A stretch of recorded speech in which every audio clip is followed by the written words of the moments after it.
এখন আমি treasury bench থেকে এই সম্পর্কে বক্তব্য আশা করছি। ধন্যবাদ মাননীয় স্বরাষ্ট্রমন্ত্রী। মাননীয় স্পিকার, আপনাকে ধন্যবাদ।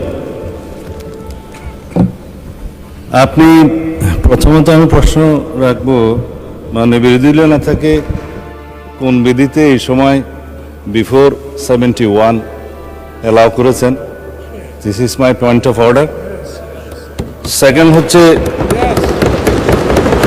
যদি জরুরি জনগুরুত্বপূর্ণ বিষয়ে কোনো মুলতবি প্রস্তাব আনতে হয় সেটার জন্য বিধি আছে, সেই বিধিতে কোনো নোটিশ তিনি দিয়েছেন কিনা রুলস অফ প্রসিডিউর 62 অনুসারে।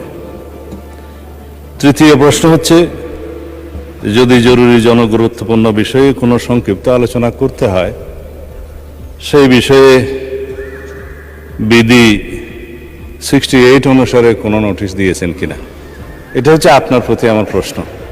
তারপরেও যেহেতু আপনি এলাও করেছেন, মানে বিরোধী দলীয় নেতা যেহেতু কিছু প্রশ্ন উত্থাপন করেছে, জাতির উদ্দেশ্যে কিছু কথা বলতে হয়, না হলে পরিষ্কার হবে না। তিনি পুরো জুলাই জাতীয় সনদ সংবিধান সংস্কার বাস্তবায়ন আদেশ 2025 টপ টু বটম পড়েছেন, এ টু জেড। এটা আদেশ নম্বর 1/2025, 13 নভেম্বর। আমি হাউসের বাইরে বিভিন্ন জায়গায় আলোচনায় বলেছিলাম, রাষ্ট্রপতি অধ্যাদেশ জারি করতে পারেন যখন হাউস সেশনে থাকে না, আর্টিকেল 93 অনুসারে। এবং এই আর্টিকেল 93 অনুসারে আপনি দেখবেন, মাননীয় স্পিকার,